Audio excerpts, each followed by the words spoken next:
Welcome friends, कैसे हैं आप लोग। चलिए तो आज हम स्टार्ट करने जा रहे हैं इनकम फ्रॉम हाउस प्रॉपर्टी। देखिए तो सबसे पहले आपका दिया है चार्जिंग सेक्शन, सेक्शन 22। सेक्शन 22 है आपका चार्जिंग सेक्शन, जिसमें हाउस प्रॉपर्टी से रिलेटेड जो टैक्सेबल चीजें हैं वो बताया गया है कि कैसे टैक्स चार्ज होता है हाउस प्रॉपर्टी पर। तो under the head income from house property the basis of charge is the annual value of property. Means जो भी टैक्स चार्ज होता है हाउस प्रॉपर्टी पर, वो किस चीज पर चार्ज होता है, एनुअल वैल्यू पर हाउस प्रॉपर्टी की। देखिए तो इसमें क्या क्या कंसिस्ट होगा, कंसिस्ट ऑफ एनी बिल्डिंग और लैंड अपॉर्चुनेट देयर टू। जिसमें कंसिस्ट होगी कोई भी बिल्डिंग एंड लैंड अपॉर्चुनेट, मीन्स जो लैंड से और जुड़ी हुई चीजें, लाइक उसका गार्डन हो गया, पार्क हो गया, end of which the assessee is the owner. And उस लैंड एंड बिल्डिंग का जो भी ओनर है वो कौन होना चाहिए, assessee. Which is not use for purpose of assessee business और प्रोफेशन, और जो कि आपकी जो भी बिल्डिंग या लैंड है वो असेसी खुद के बिजनेस या प्रोफेशन के लिए यूज ना कर रहा हो। देखिए तो फर्स्ट पॉइंट अब यहाँ पर डिटेल में बताया गया है, बिल्डिंग और लैंड अपॉर्चुनिटी देयर टू। तो under the head income from house property, income is computed on building and land appurtenant thereto. A land which is not apportioned to any building does not come within the scope of this section।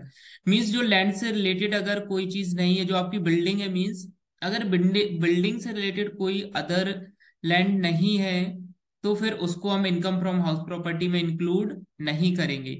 Income from such land is taxable under the head income from other sources. And जो भी इस type की land होगी जो आपकी building से related नहीं है, तो फिर वो आपका income from other sources head में कवर होगा। The land appurtenant to the building include. अब देखिए लैंड अपॉर्चुनिटी में क्या क्या इंक्लूड होता है आपका, कंपाउंड, प्लेग्राउंड, किचन गार्डन हो गया आपका, and courtyard etcetera. In the case of non-residential building, car parking spaces, drying ground, playground, connecting road in the factory area shall be land apportioned to building। तो आपको जो भी parking space, drawing ground वगैरह होता है, play ground, ये सारी चीजें आपकी लैंड अपॉर्चुनिटी माना जाता है। मीन्स ये चीजें बिल्डिंग से कनेक्टेड होती हैं, तो ये सारा कुछ अपना किस में आएगा, इनकम फ्रॉम हाउस प्रॉपर्टी में। अब इसके कुछ एक्सेप्शन दिए हैं। एक्सेप्शन मींस इनका जो इनकम फ्रॉम हाउस प्रॉपर्टी में कवर नहीं होंगे। तो देखिए फर्स्ट इसमें क्या है आपका, the following are the exception to the general rule that income from house property is taxable under the head income from house property. देखिए फर्स्ट है बिल्डिंग और staff quarter let out to employ and others. तो जो भी building या quarter आपने अपने employ को या स्टाफ को अलॉट किए हैं, तो फिर वो आपके इनकम फ्रॉम हाउस प्रॉपर्टी में कवर नहीं होंगे। देन आपका building let out to authorities for locating bank, post office, police station etcetera.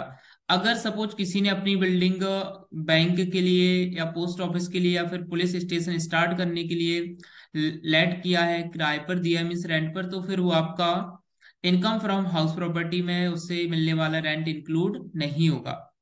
Composite letting of building with other asset, तो where the assessee lets on hire machinery, plant or furniture belonging to him and also building for a composite rent, and the rent of the building is inseparable from the rent of the said machinery, plant or the furniture।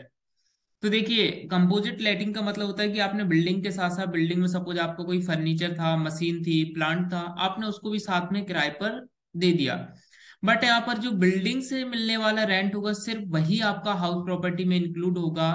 And जो आपका machinery, plant वगैरह का rent होगा वो आपका income from house property में ना cover होकर के आपका इनकम फ्रॉम अदर सोर्सेस में कवर होगा। देन पेइंग गेस्ट एकोमोडेशन, अगर आपके ने अपने घर पर पेइंग गेस्ट रखा हुआ है तो ये आपकी क्या होती है, बिजनेस इनकम होती है, आपकी हाउस प्रॉपर्टी में कवर नहीं होगी, ये बिजनेस साइड के अंडर कवर होगा। देन नेक्स्ट देखिए the assessee should be the owner of house property. तो मीन्स जिसकी प्रॉपर्टी पर टैक्स चार्ज कर रहे हैं तो उसका असेसी ओनर होना चाहिए। मीन्स जो टैक्स है वो ओनर के ऊपर ही चार्ज होता है। It is only the owner of the house property who is liable to pay tax. Means सिर्फ ओनर ही वो पर्सन है जो लाइबल होता है टैक्स पे करने के लिए हाउस प्रॉपर्टी पर, और अनदर कोई पर्सन हाउस प्रॉपर्टी पर टैक्स पे नहीं करता है। under this head of income, where the assessee is the lessee of a building and he derive an income from subletting or relating, it will be taxable under the head income from other sources and not under the head income from house property। तो देखिए यहाँ पर बड़ा है subletting. Subletting का मतलब होता है कि आपने किसी पर्सन से रेंट पर कोई बिल्डिंग ली एंड आपने उसको फिर किसी अनदर पर्सन को रेंट पर दे दी। लाइक आपने 1000 में रेंट पर लिया और आपने किसी को 1500 या 1200 में रेंट पर दे दिया, तो बीच की जो आपकी इनकम रिसीव हो रही है ये आपका हाउस प्रॉपर्टी में कवर ना होकर के आपका आता है इनकम फ्रॉम अदर सोर्सेस में। तो मीन जो सबलेटिंग की इनकम है वो आपकी हाउस प्रॉपर्टी में कवर नहीं होगी। Then it is not use for purpose of assessee business और प्रोफेशन। तो जो भी आपकी बिल्डिंग है वो असेसी अपने बिजनेस एंड प्रोफेशन के लिए यूज ना कर रहा हो तभी वो आपका हाउस प्रॉपर्टी में कवर होगा, अदरवाइज फिर वो आपका बिजनेस और प्रोफेशन ऐड में कवर हो जाएगा अगर असेसी उस बिल्डिंग में खुद का बिजनेस या प्रोफेशन रन कर रहा है। तो आपके कुछ पॉइंट्स थे इससे रिलेटेड। अब देखिए यहाँ पर चार्ट दिया हुआ है कि हम कैसे टैक्सेबल इनकम कैलकुलेट करेंगे हाउस प्रॉपर्टी के अंडर। तो सबसे पहले हमारा आता है gross annual value of the house. पहले हम क्या कैलकुलेट करेंगे, gross annual value of the house. Then हम उसमें से लेस करेंगे local tax paid by the owner during the previous year. जितना भी लोकल टैक्स पे किए हैं वो उसको लेस कर देंगे। देन अनरिलाइज रेंट लेस कर देंगे, मीन्स जो रेंट रिसीव नहीं हुआ उससे आपका कैलकुलेट होके आ जाएगा net annual value. Then house property में अंडर सेक्शन 24 कुछ डिडक्शन मिलते हैं। तो सबसे फर्स्ट डिडक्शन होता है 30% ऑफ नेट एनुअल वैल्यू। तो जो भी आपकी नेट एनुअल वैल्यू आएगी उसका 30% हम डिडक्ट कर देंगे। देन सेकंड जो डिडक्शन है बोलता है interest on loan taken for purchase construction और repair of the house relating to the previous year. अगर आपने हाउस के कंस्ट्रक्शन के लिए, हाउस को परचेज करने के लिए, रिपेयर करने के लिए लोन लिया है, तो जो भी प्रीवियस ईयर से रिलेटेड लोन होगा उस पर जो इंटरेस्ट चार्ज हुआ है उसका भी आपको डिडक्शन मिलता है, तो उसको भी हम लोग लेस कर देंगे। एंड नेक्स्ट है interest on loan for the period prior to the previous year in which the house is completed is also allowed in 5 equal annual installment. तो आपका 1/5 जो भी आपका इंटरेस्ट होगा प्रीवियस ईयर के पहले, मीन्स जिस ईयर में आपका हाउस का कंस्ट्रक्शन कंप्लीट हुआ है उस प्रीवियस ईयर के पहले जो भी आपका टाइम पीरियड था उसका जो 1/5 इंटरेस्ट है वो आपका क्या होता है, डिडक्टेबल होता है। तो यहाँ पर हम क्या करेंगे, प्रीवियस ईयर के पहले का जो आपका इंटरेस्ट है उसको भी हम यहाँ पर लेस कर देंगे। देन जो आपका निकलेगा वो होगा आपका taxable income from let out house property. तो अब यहाँ पर देखिए, अब यहाँ पर हम एक एक चीजों को क्लियरली समझते हैं क्या। जैसे फर्स्ट है आपका ग्रॉस एनुअल वैल्यू, तो इसे हम कैसे कैलकुलेट करेंगे तो हम देखते हैं। देखो, determination of gross annual value. तो ग्रॉस एनुअल वैल्यू को कैलकुलेट करने के आपके 3 स्टेप यहाँ पर मेंशन किए गए हैं। देखिए फर्स्ट स्टेप क्या होता है, फेयर वैल्यू और म्यूनिसिपल वैल्यू। सबसे पहले हम क्या करेंगे, fair value and municipal value को कंपेयर करेंगे और देखेंगे दोनों में से जो भी क्या होगा, हायर होगा। तो दोनों में से जो भी हायर वैल्यू होगी हम उसको कंसीडर कर लेंगे। देन फिर जो आपकी हायर वैल्यू आएगी मीन्स रिजल्ट ऑफ स्टेप 1 और स्टैंडर्ड रेंट।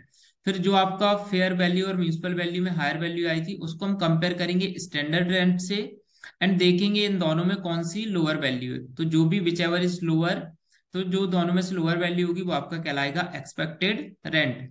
देन हम एक्सपेक्टेड रेंट को कंपेयर करेंगे एक्चुअल रेंट से और देखेंगे दोनों में से कौन सा ग्रेटर है कौन सा हायर है। देन एक्सपेक्टेड रेंट और एक्चुअल रेंट में जो भी ग्रेटर वैल्यू होगी वही आपका होगा ग्रॉस एनुअल वैल्यू। तो सिंपल ये आपके 3 स्टेप है ग्रॉस एनुअल वैल्यू कैलकुलेट करने के।